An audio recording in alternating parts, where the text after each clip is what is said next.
আসসালামু আলাইকুম রহমতুল্লাহি আবরাকাত। গার্মেন্টস সেক্টরের যারা আছেন তাদেরকে নিয়ে একটু কথা বলি। গার্মেন্টস সেক্টরের ভাই বোনেরা, আপনাদের উদ্দেশ্যে আমার ছোট্ট কথা। আপনারা কি আপনাদের নিজেদের পায়ে নিজেরা কুড়াল মারতেছেন? জিনিসটা একটু বিবেচনা করবেন। আজকে কারো উস্কানিতে আপনারা আন্দোলন শুরু করছেন। আপনারা বিভিন্ন দাবি জানাচ্ছেন, আপনাদের দাবি যৌক্তিক, কিন্তু এখন চাওয়াটা যৌক্তিক না। একটা সরকার, একটা রাষ্ট্র কাঠামো মাত্র শুরু করছে, এই মুহূর্তে আপনারা আন্দোলন করেন, আপনারা গার্মেন্টসে হামলা করতেছেন। কিছু দুষ্কৃতিকারী যারা আছে তারা আপনাদের বা এই দেশের ভালো চায় না। তারা এই দেশের ভালো চায় না, এদেশের মানুষ ভালো থাকুক তারা চায় না। তারা এই দেশকে ধ্বংস করতে চায়। আমি বলবো, আমার যারা গার্মেন্টস সেক্টরের ভাই বোনেরা আছেন, সতর্ক হন। নিজের পায়ে নিজে কুড়াল মাইরেন না, নিজের পায়ে নিজে কুড়াল মাইরেন না। আপনি একটাবার চিন্তা করেন, আপনি হয়তো দাবি জানাচ্ছেন আপনার বেতন বৃদ্ধির, আপনি দাবি জানাচ্ছেন একটা বোনাসের, আপনি দাবি জানাচ্ছেন যৌক্তিক দাবি, কিন্তু এই 500-2000 টাকার দাবির জন্য আপনার পুরো টাকার চাকরির যদি চলে যায়, আপনার কর্মস্থল যদি ধ্বংস হয়ে যায়, তাহলে আপনাকে পথে বসতে হবে, আপনাদেরকে পথে বসতে হবে। সুতরাং আমি মনে করি, আজকে যারা আমার গার্মেন্টস সেক্টরের ভাই বোনেরা আছেন, দেশের স্বার্থে, নিজেদের স্বার্থে আপনারা আপনাদের কাজে ফিরে যান, আন্দোলন বন্ধ রাখেন। যৌক্তিক আন্দোলন যে কোনো সময় করা যাবে, এখন আন্দোলনের সময় না, এখন আন্দোলনের সময় না। এই যে আপনারা এক গার্মেন্টসের লোক আরেক গার্মেন্টসে গিয়ে হামলা করতেছেন, হয়তো সেটা অন্য একজন গার্মেন্টস কর্মীর কর্মস্থল, তার রিজিক ওই জায়গা থেকে আসতেছে, আপনি অন্য জায়গায় হামলা করতেছেন। আপনি চিন্তা করবেন যে ওইটাও তো একজনের রিজিকের ব্যবস্থা, ওইটার চাকরির যদি একজনের বন্ধ হয়ে যায়, যারা শিল্পপতি আছে তাদের কিচ্ছু হবে না, তারা বিভিন্ন ব্যাংকেতে লোন নিয়ে এমনি হেমনে চলবে। কিন্তু আপনারা কিভাবে চলবেন? আপনারা কিভাবে চলবেন? বর্তমান বাংলাদেশের চাকরির অনেক সংকট, অনেক সংকট, নিজের চাকরি হারায়েন না আপনারা। আমি অনুরোধ জানাই আমার দেশের যে শিল্প কারখানার ভাই বোনদেরকে, যে আপনারা শান্ত হন, আপনারা আপনাদের কর্মস্থলে সুন্দরভাবে কাজ করেন। দাবি জানানো যাবে, কয়েকটা মাস যাক, আপনারা আপনাদের দাবি তুলে ধরবেন, কিন্তু খবরদার কখনো নিজেদের কর্মস্থল ধ্বংস করবেন না। এই যে মানুষের গাড়িও পোড়াবেন না, এটা অন্যায়, এটা অন্যায়, এটা ধ্বংস। আপনাদেরই ক্ষতি হবে, আমাদের ক্ষতি হবে, আমাদের রাষ্ট্রের ক্ষতি হবে। তাই আমি অনুরোধ জানাতে চাই, আমার সকল ভাই বোন যারা আছেন গার্মেন্টস সেক্টরে কাজ করেন, এই মানুষের উস্কানিতে নিজেদের পায়ে নিজেরা কুড়াল মাইরেন না। আমাদের গাজীপুরে দেখলাম বিভিন্ন জায়গায় ভাঙচুর হয়েছে, কালকে দেখলাম গাড়িও পোড়ানো হয়েছে, আন্দোলন করতেছি। আমি তাদেরকে বলতে চাই, ভাই, গাজীপুর সবচেয়ে বড় শিল্প এলাকা, বাংলাদেশের সবচেয়ে বেশি শিল্প গাজীপুরে আছে।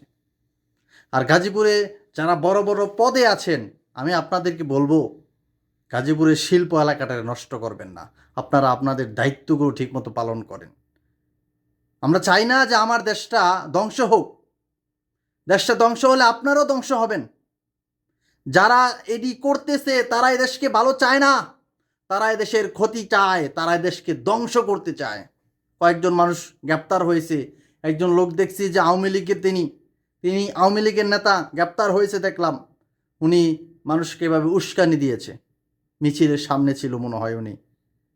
সময় আছে, আপনি আওয়ামী লীগ করেন, আপনি যে কোনোই করেন, এটা সমস্যা নাই, কিন্তু এই মুহূর্তে আপনারা আন্দোলন করে ভাঙচুর করবেন, কর্মস্থল নষ্ট করবেন, এটা তো কোনো যৌক্তিক হতে পারে না।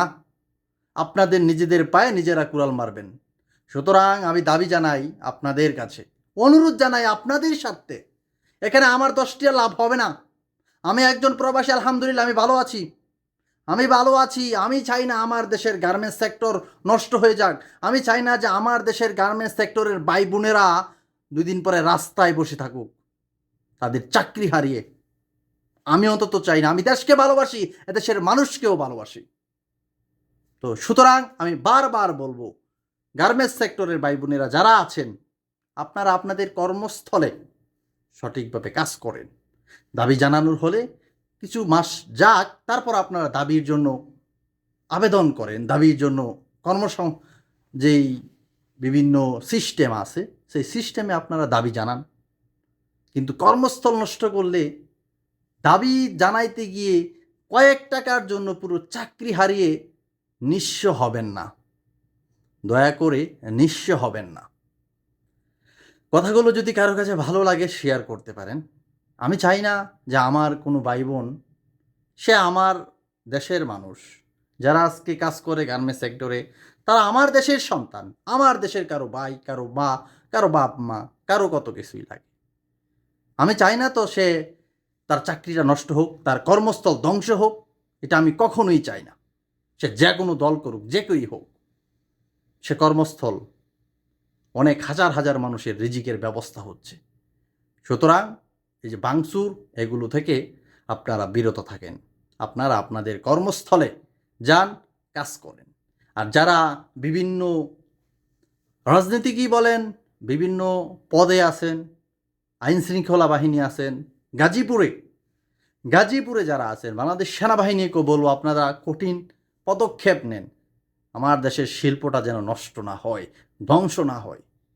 যে দুষ্কৃতকারী, যেই দেশকে নষ্ট করতে চায় যারা, আজকে খেয়াল করেন যে আমাদের যেই নেতারা ছিল, আমাদের যে নেতারা কয়েকদিন আগেও যারা নেতা ছিল দেশকে শাসন করেছে, তারা আজকে বড় বড় দেশের বাড়ি গাড়ি ব্যাংক ব্যালেন্স ভরে রাখছে।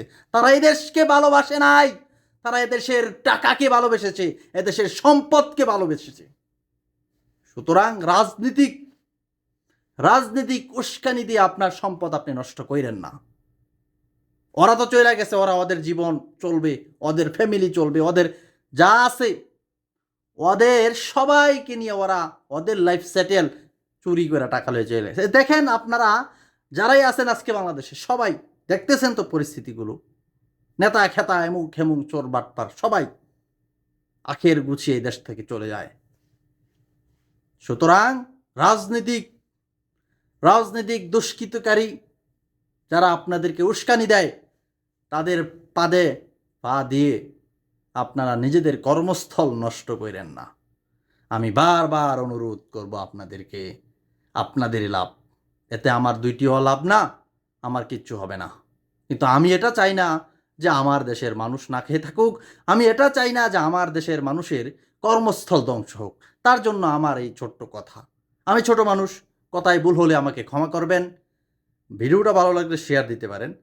আমি চাই আপনারা এখন শান্ত হন, আপনারা আপনাদের কাজে যান।